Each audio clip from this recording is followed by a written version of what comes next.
Good evening, everyone, and welcome to the Brian Crombie Radio Hour. I've got two very interesting ladies to introduce you tonight to. Joan Kelly Walker has been a guest on my show before. She's really quite an involved individual in the Toronto scene, Canadian scene, and she's been an active volunteer on the CNIB, and she wanted me to interview the newly elected appointed president and CEO of CNIB. It's a national nonprofit whose mission is to change what it is to be blind through innovative programs and powerful advocacy. She is the first female to ever hold the position in CNIB's 106-year history. Angela Bonifanti, welcome to the show. Joan Kelly Walker, welcome back. Thank you for having us. So, Joan, maybe I can start with you. Why did we've been chatting for a while now, and you really thought it was important for me to meet and for all of our listeners to meet Angela. Why? Well, it's really important that we have these conversations. There's so many charities out there. There's so much need, and there's so many reasons to plan how you're going to support your community.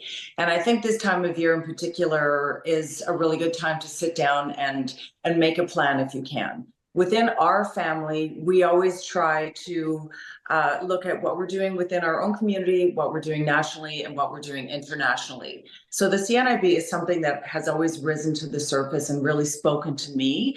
When I was young, I used to work as a video producer, and I was able to produce a video that just came across our desk for the CNIB.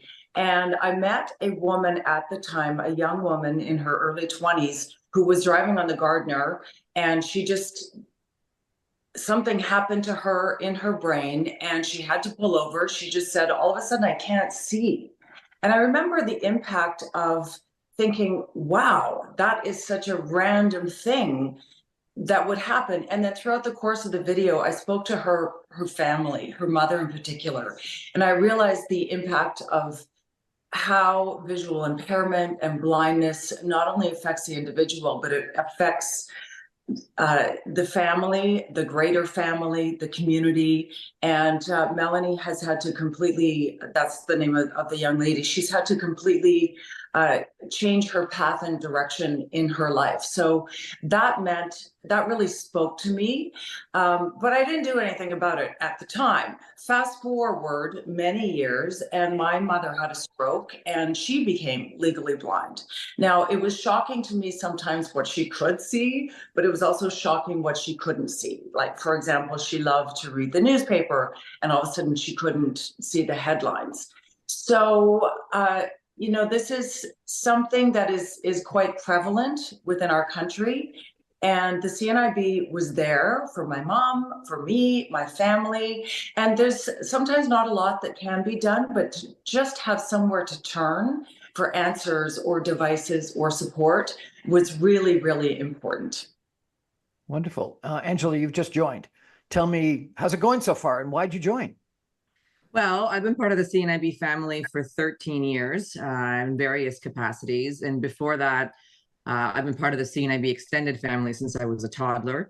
My father was diagnosed with retinitis pigmentosa on or about the year I was born. And with this particular eye condition, there's thousands of streams within this eye condition, but many individuals diagnosed with RP, as we say for short, they have a pretty decent level of functional vision, especially during the day, and mostly deal with things like night blindness and can carry that almost into their senior years. So my father did have night blindness. I remember him using the white cane. He was working evenings through various gig-based work. And then when I was about 5, he sort of woke up one morning and had no light perception.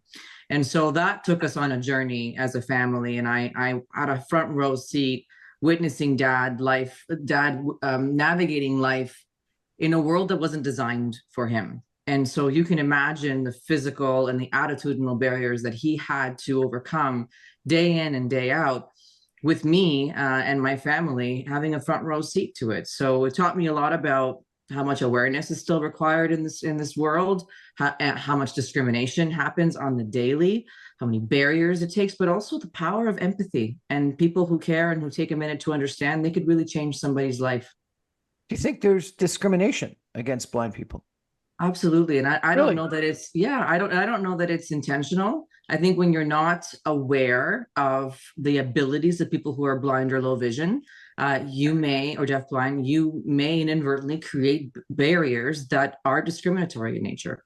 Look at our physical world. Try to take the transportation with a cane or a guide dog because it wasn't designed for them. So it may not be in the obstacles may not be intentional, but the outcome is discrimination. And you mentioned empathy. Why do you mention empathy? Because often all it takes, and it's a wonderful thing, often all it takes is for someone to live, work, or play next or with someone with vision loss, where you just kind of get it, where you realize, well, they may not be able to see the way that I do, but they're actually very capable of doing everything that I do. Go to work, have a family, use assistive technology.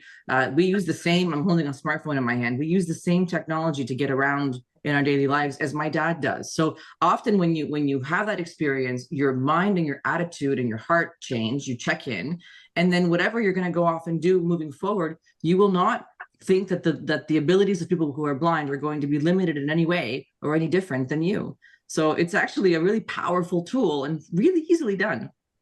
Is your dad still with us? He is, thankfully. Yes. How's he doing? He's great. He's in his late 70s and kicking. I remember there were times when when he retired. So my dad has 6 post-secondary degrees, and despite What? that, 6 post-secondary degrees? What are they all in? Six. A number of things: music theory, practical, piano tuning at college and universities, national, international. But he's never had a full-time job. He's always only ever had multiple jobs that he's had to string together, and he's done very well. He did very well for himself despite that. But when he retired, I noticed he sort of stayed in his office and wouldn't leave. He got a little bit, I guess the world changed for him when he wasn't out every day getting on the bus or the subway with his cane. So we had to, CNIB came back in to reintroduce my dad to the skills that he had lost because he had, moved into this new chapter. And so today he's traveling the world. He's using his iPhone. He's using his technology. He was just on the roof the other day putting up Christmas lights, which he really shouldn't be doing, but nonetheless, he's unstoppable. But he really is the exception to the rule in my world. I will tell you, more people than I'd like to admit choose to live in isolation because of vision loss. And he's had moments where that could have been him, and because of his family and empathetic friends and people who understand, they pulled him out of it, and he's enjoying life to the fullest. That's excellent. Thank you for sharing that with us. Joan, I'm being inundated by Black Friday messages, and I understand December 3rd is Giving Tuesday. Tell us why you think it was important for us to hear from Angela today and think about CNIB on Giving Tuesday. Well, I think you have to sit down and really think about what you're doing to give back to your community. And this is a really good reminder at this time of year to sit down as a family, perhaps, or sit down just, yourself and give it a moment, because time just flies by. Let's face it, right now, a lot of families are struggling to put food on the table. There's lots of different ways you can give, whether it's volunteerism or like what I do. I just use my voice and my platform to give as much as I can. But within our family, we always sit down together with the kids, and it's changed a lot over the years. It's interesting. When my boys were little, we'd say, well, what do you want to support this year? And they would say, kids soccer, or things that look after animals or things like that. But now that they're adults, we sit down and have a strategic conversation. We look at what we've done in the past and what's the plan going forward, because this time of year really sets the foundation for many, many charities all across the country. It's often the structure financially that they use to go forward for the whole year. So it is really important. And unfortunately, we're having a mail strike, so I know that that's having an impact. But I think that we still have a moral obligation to sit down and at least think about how we can help other members within our community. I would add, if I could, Go ahead. If I could, sorry, Giving Tuesday this year has a specific focus on our guide dog program. So we're very fortunate to have a generous matching gift in memory of Brian and Betty Roundtree. So this means that every donation we receive on Giving Tuesday will be matched dollar for dollar up to a total of $250,000, which will double the impact of each donation. And it's about $50,000 to raise and train a CNIB guide dog, and all expenses are covered for its life. So our goal is to raise $500,000 this year so that we can raise 10 more guide dogs to assist people who are blind or low vision across the country. That's fantastic. I think after a message, we should come back and talk a little bit more about guide dogs and about I would Giving love Tuesday. that. But I got to tell you, I think it's a wonderful message that the two of you are giving out to everyone, because times are tough for all of us, but we've got to remember our obligations to the rest of society. And while we may exercise that opportunity to buy something on Black Friday on the cheap, let's also think about everyone else in our community that is in need of help.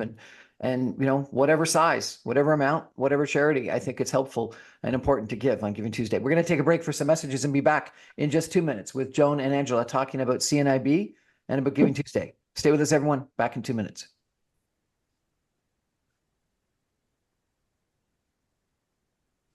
Welcome back, everyone, to the Brian Crombie Radio Hour. We're talking tonight about the CNIB and Giving Tuesday, and I think really wanted to understand a little bit more about CNIB and guide dogs and blindness, because Angela Bonfanti has talked about her father and the experience of growing up and living with someone that's blind, and I don't think a lot of us have that experience, obviously. And Angela's talked about the importance of empathy. And so therefore understanding what it's actually like to be blind and or live with someone blind, I think is really helpful. And Joan Kelly Walker is someone that's well known to our community. She's been involved in so many different things. Joan, tell us all a little bit about your background, because it's, every time I look at your resume, there's other stuff there that I haven't recognized before. How would you describe your background? Because it's really varied and interesting. And you grew up, I understand, in the prairies or Western Canada. Is that correct? Mm-hmm. I grew up in a super tiny small town of literally 200 people. It's not even big enough to be a town. It's not even a village. It's a hamlet. So my dad was a grain farmer. My mom was a retired nurse. And, when you have a small community like that, everybody, and people tend to help each other out. So you shovel the neighbor's walk if it snows, or you share your vegetables, you make bread, you go help someone. So I think that's where it just became ingrained in me, the spirit of community support and of giving is just kind of a no-brainer. And, fast forward a number of years, I find myself in this very fortunate position to use my voice and use my platform to be able to find out about different organizations and different charities. And, we give within our community locally, we give nationally, and we give internationally. And I've taken it one step further. If I'm going to do research and find an organization that I understand, that I respect, I want to know then, what are they doing with the money? What's the plan? I think a lot of people kind of make their charitable donation or they're giving their time just kind of on an instinct. But I think you have to do your homework to find out, who do you want to partner with? Who do you want to align yourself with? And what does speak to your heart? Read the annual report. Volunteer if you can, find out who are the people, who are the players, how do you think they're doing?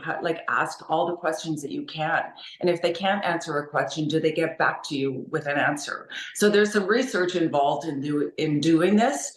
And, so my family and I have aligned ourselves with certain organizations, and we're very proud to have the CNIB as the national one that we support. And we thank you for that. But just because I think everyone's interested, tell us a little bit more. You've been in what? Media and fashion and modeling and a whole bunch of things. Is that not correct? That is correct. If I might toot my own horn, which I never, ever do, Brian. We want to hear it. We want to hear it. So recently I was awarded at the Women's Empowerment Award, the Global Impact Award, which I was quite surprised about. That was great. But, I sort of I have these opportunities that present themselves and I never shy away from it. I started doing radio in like 1994. So a long, long time ago. And radio has been sort of in and out of my life. I've done television, quite a few different shows, most recently on Lux Listings, Toronto. And before that, The Real Housewives, as everybody knows. So it sort of elevated my profile to the point where people are interested, like, what are you doing? And, why are you doing that? Why are you spending your time doing that? So I've been writing for a few different magazines as well, most recently Spencer Magazine. I've written about the CNIB in Spencer Magazine. That was my first article that I submitted for them. So, I'm happy to just share my life and what I love. And, even before the radio gig, I was modeling and people are still asking me to do some modeling, so I'm like, sure, why not? It's fun. So it just sort of keeps me active and keeps me having a voice so I can talk about organizations like CNIB and, the journeys that I have through this. Well, the thing that the thing I've always appreciated about you, Joan, is that yes, you have a voice and other people have a voice, but you also have a message. You're using that voice to do something powerful and beneficial to society. And I remember that line from The Star Is Born, where the old guy tells the young lady singing that make sure you've got something to say. And I think you clearly have something to say. So thank you for that contribution. Well, Angela, what about you? Tell us a little bit about your background. You're the first female president in CNBI's history. How'd you get to where you are? I have no idea. And so first female, 8th CEO in 106 years. So that probably had something to do with it. So we had very long tenured presidents, CEOs, and the board launched a very significant search, an international global search for several months. And I went through the processes. I was serving as the chief operating officer at the time, and it was a great process. And so I don't think I realized I wanted to be CEO until the last few years or so. Again, 13 years in the organization. When I first joined CNIB, I just left the House of Commons, which I'd served a better part of 11 years, and that the reason why I went to the House of Commons was because I wanted to understand how grassroots advocacy, and you can appreciate this, makes its way to national policy. Because as helping my dad throughout the years, I became an everyday advocate, shooting from the hip, telling the bus driver that he can't forget to call out the bus stop again because dad got lost last night and he ended up in a sketchy neighborhood at 4 o'clock in the morning and had an accident. But every time I would do that, I wouldn't see longer term results, right? The bus driver would start calling out the stops the next time my dad entered the bus, but then the route would change and we'd have a new bus driver who would refuse to call out stops. So I went to the House of Commons to understand just how local issues become effective national policies. And I learned a lot in that space. I spent most of my time in opposition, so you can appreciate all the fun. But I learned how to find common ground and how to create support for really difficult grassroots issues that get strong support nationally. So things like the Accessible Canada Act is something I was very proud to help lead my organization into. The Copyright Act amendments with the Marrakesh Treaty in 2016 was also something I'm very proud of. AODA in Ontario. So there's that policy piece is always a common thread for me because I'm seeing that from a legislative standpoint, we are starting to catch up. We're nowhere near where we need to be, mind you. And so that need for advocacy, that need to do more, that need to shape strategies, to work with people like Joan, who is a strategic mastermind, by the way, somebody who's always thinking about where do you need to go next? Who do we need to talk to? How do we make this better? And so now sitting in the chief executive role and president, I've got to work with a great team of staff and volunteers who are going to help to reshape this organization and make it even more relevant and impactful than it is today. How'd you become involved in politics? What did you do before that? I was in school, university politics, and fun with that. And I wanted to be a lawyer, actually. I thought that was the only way I would be able to serve as a voice on behalf of people who didn't have the ability or the resources to speak for themselves. And then I went on a path where I would volunteer for local campaigns and, met one of the candidates who was a longstanding member of parliament and walked me through what a job as a PA would look like or as a special assistant. And you know what? I love that I got to get right to it. I got to, I've knocked on hundreds of thousands of doors, listening firsthand to the issues around housing, immigration, health, you name it, seniors issues, health issues, and was able to take some of that directly forward in my role in the House and see some change. So that's I'm a tangible person. I like messy issues and I like tangible results and clear paths forward. And I learned a lot about how to do that in the House. Thank you for sharing that personal story. I really appreciate it. Tell me, if you could, a little bit more about guide dogs. How do you find them? What breed are they? How are they trained? Why does it cost $50,000? Oh my goodness. So CNIB, despite many people's opinions, CNIB only got in the guide dog business in 2018 formally. We were never in the guide dog business before that. People just assumed we were. And we really had no plans to do that. But I remember I was in a senior vice president or vice president position at the time. And what we always do is go out to the community and ask, what are the things that CNIB can do to help alleviate some of the issues you're having in your life or help you live a more independent life. And we started hearing about 2016, 2017, that there were very long wait lists in both a couple of smaller guide dog schools in Canada, but more primarily outside of Canada. So most guide dog users would go to the United States, for example, to get their dogs. They're long-standing organizations. So, for example, the leading organization in New Jersey is, I think, 106, 107 years old. And the closest guide dog school in North America to us in age is just about 40 years old. So there's a big gap between CNIB's, I would argue, still rather infancy stages and the other groups. And what we heard was that there were long wait lists. There was a number of issues. For example, in many of the other schools, almost all of them actually, the school always held the ownership of the dog.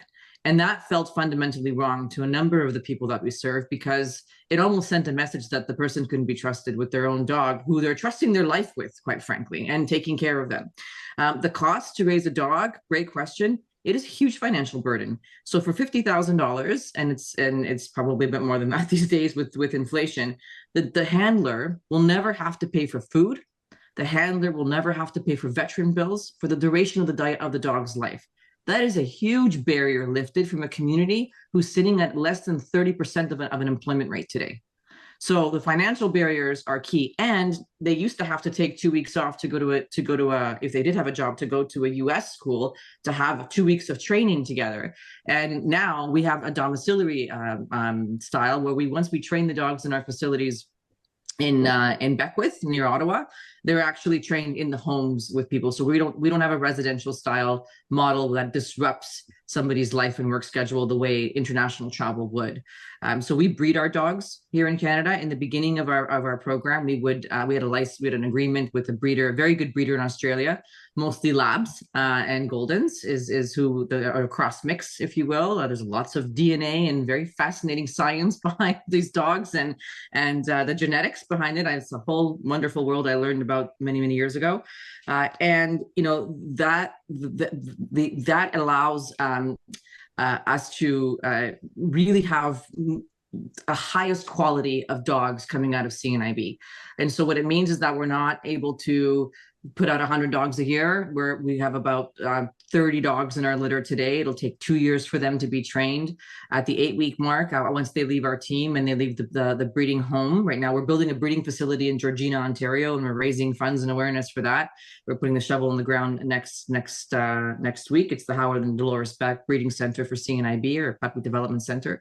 And then they go to puppy raisers who are volunteers, and they live with them for well over a year.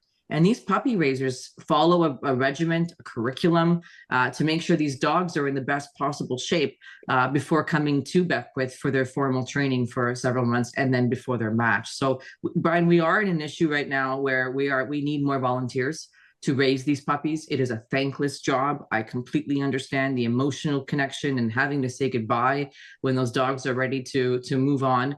But we need you. If you're out there and you have an interest in raising some of these pups, There's a huge need for more guide dogs, and to do it ethically and responsibly, we can only respond in so many years.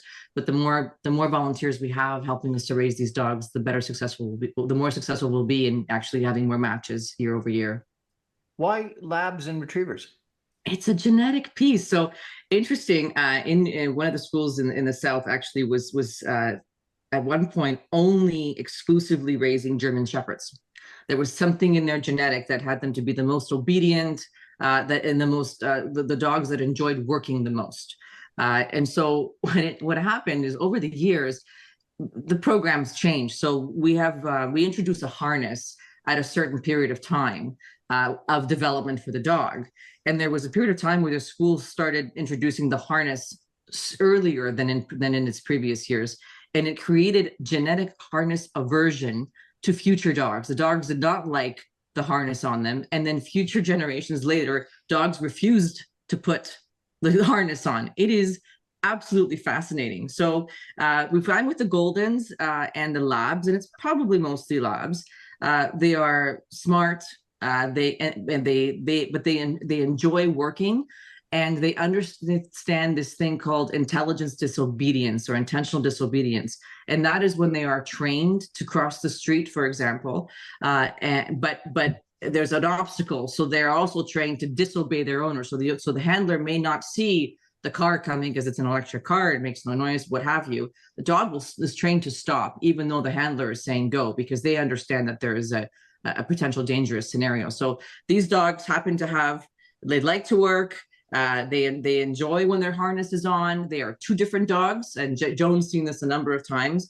The dog with the harness on, you don't touch, they work. As soon as that harness comes off, they are like any other dog in your home. They just go nuts. And when the harness comes back on, they are at work. The German Shepherds also, and a little bit with we're noticing with the Goldens, is they are a bit more independent in their thinking, and so there are times where they just don't feel like working. So we're trying to understand the scientific genetics behind that. But mostly with the Shepherds, there was an issue in that, and that school now is primarily Labs and Goldens as well. So, it's this moving, interesting scientific journey that I don't know where we'll be in 10 years, but these dogs are life changers. And for now, these are the top breeds that we find on balance, and there are exceptions everywhere, of course. For us, they're the ones that work the best. Joan, have you had any exposure? Sorry, Brian. I just thought it might be important to kind of talk about the piece of education of how to interact when you see someone with a dog, because I've seen it where, the dog has a harness on, the person is blind, people come up, oh, can I pet your dog? And then the person has to take the dog off the harness so that someone can pet the dog. So there's kind of a protocol, but I think a lot of people don't know how to act when they see a dog. I mean, everyone loves these dogs. These dogs are so well behaved and they're beautiful, but they're working. So there's a way to interact with them and there's a way to not interact with them. Have you had personal exposure, Joan?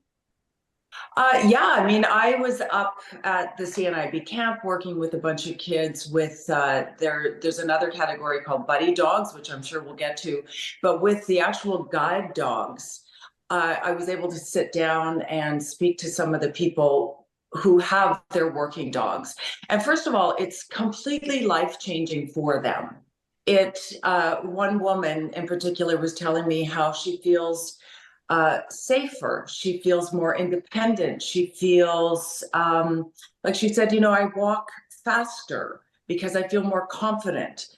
And these are beautiful things. And this is because of the relationship with the dog.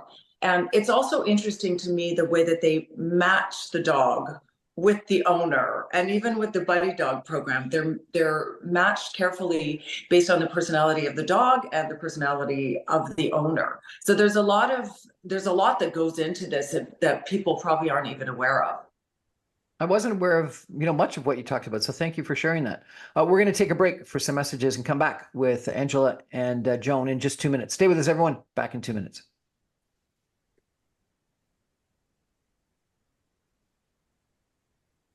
Welcome back, everyone, to the Brian Crombie Radio Hour. We're talking tonight with Angela Bonfanti. She's the president and CEO of the CNIB, the Canadian National Institute for the Blind, and Joan Kelly Walker, who is someone who's involved in a whole bunch of stuff, but she's a volunteer with the CNIB. And we're talking about Giving Tuesday, and we're talking about guide dogs and giving some money to CNIB to assist them in their fundraising to provide more guide dogs. Before we go back to that, Angela, I wonder, I have a friend's daughter who works at a camp for the blind for young people up, I think it's in Muskoka. And she was telling me, how beneficial the camp was for some people to, associate over summer with the people that were like them. Tell me a little bit about some of the other activities of CNIB, if you could. So what you're referring to is CNIB Camp Lake Joe, and I think this is how we actually met Joan, if I'm not or engaged with Joan on a volunteer basis in this way. As we met Joan initially over helping with her mom's needs, but that was really, I think, Joan, the part that got us going into you thinking about us from a serious philanthropic standpoint. And this is a life-changing location. We are located directly on Lake Joe, 20 acres.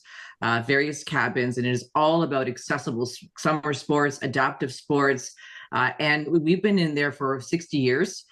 We have had people meet 60 years ago at camp, get married many years later, lifelong friends. What we find is in the school system today, kids with vision loss are often segregated.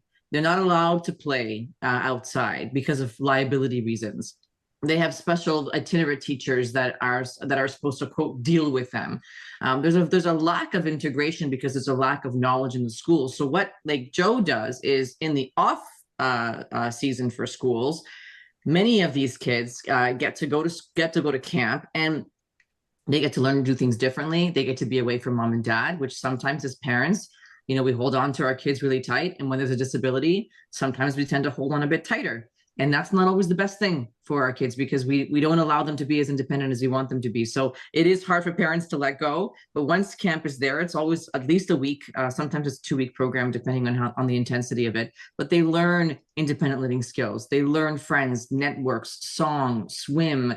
They go on tubes and things that water tubes and water skiing, things that parents would probably never put their kids on, just out of the sake of hurting themselves. So our issue is that we only have one camp. And so part of CNIB's strategy, the way forward, our new strategic plan, is addressing kids to make sure that this is the last generation that has to deal with limited resources in order for children to grow up well balanced and supported, and to be able to dream, to do whatever it is they want despite their vision loss. So part of our strategy is to work with more schools and hopefully create more camps. And we don't have to go out and buy 20 acres across the country, but one of our strategies is to partner with more camps so that they can make their programming more accessible, their spaces more accessible. It doesn't actually take much from a sensory disability perspective, and to have more kids to have camps like this, to have these really exceptional experiences that set them up for success despite rather inaccessible education systems moving forward. So right now we have kids flying from across the country, being sponsored from BC to Newfoundland, coming to Muskoka. And so one of the strategies is hopefully being able to raise enough funds and awareness to have more of these life-changing places operational across the country, hopefully one day soon. So you've got the guide dog program, you've got the summer camp program.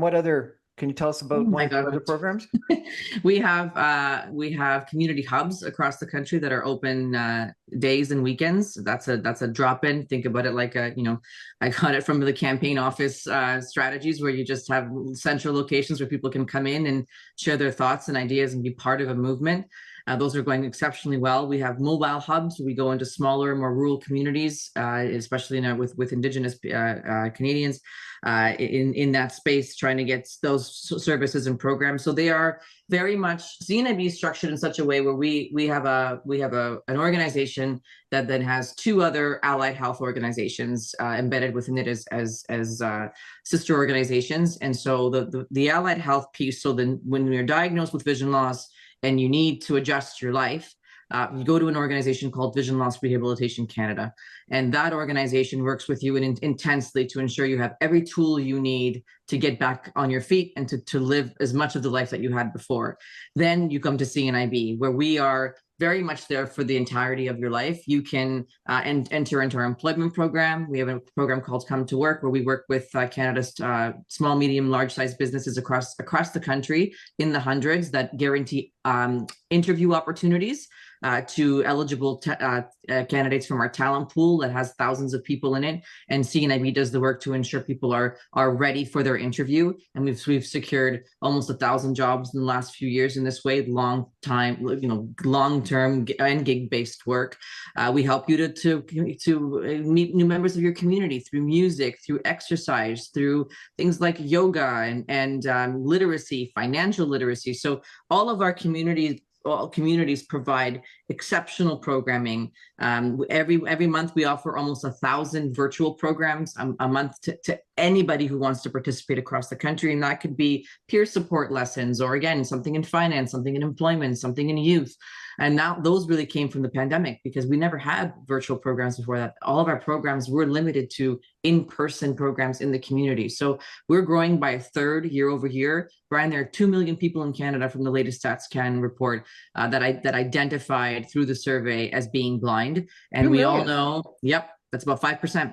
And that's only who we know of. That we know there are far more people who either do not answer these surveys or do not answer them honestly. So, and then when you think about to Joan's point, the family and the people that are immediately impacted by blindness outside of the individual themselves, we are in the millions upon millions.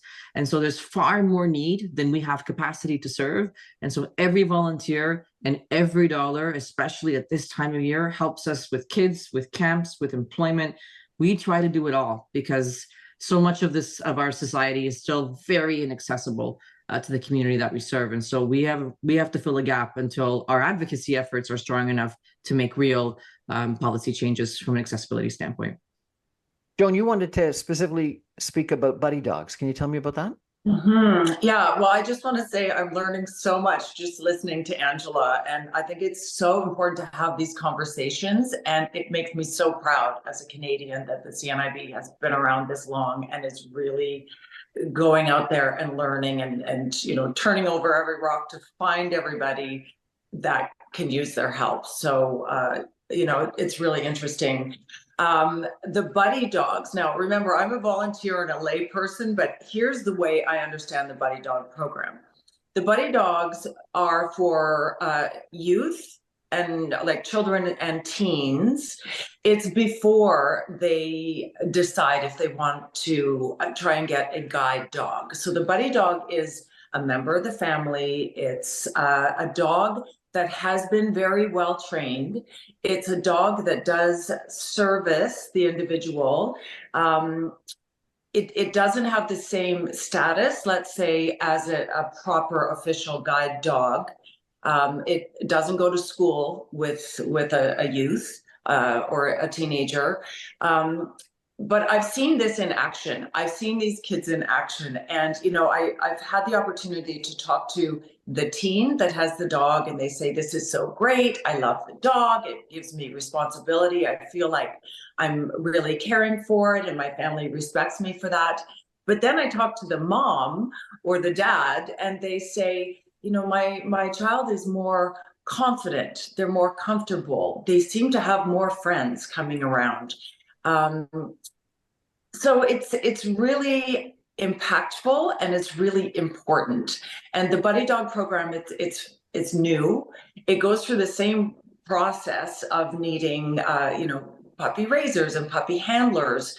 But I've seen the impact firsthand, and listening to these kids talk about their dog, it just fills your heart. Like, they're so excited and they are so happy to have these dogs. It's really, really beautiful. Angela, if people are blind and want either a buddy dog or a guide dog, how do they go about doing that? Cnib.ca. It's your one-stop shop for all things blindness and deafblindness. And Tuesday is Giving Tuesday. Yes. What are the two of you hoping happens? What do you want people to do? Well, you mentioned Black Friday and all the savings on the cheap, but those don't give you tax receipts. We do. And so that's important to know when you're thinking about your financial planning. You're going to be running up against a December 31st deadline to ensure you get all the benefits of that. And there are a variety of programs you can give to. However, like I said, we have a matching program for CNIB guide dogs. We have the Roundtree family that's committed a dollar for dollar match up to $250,000.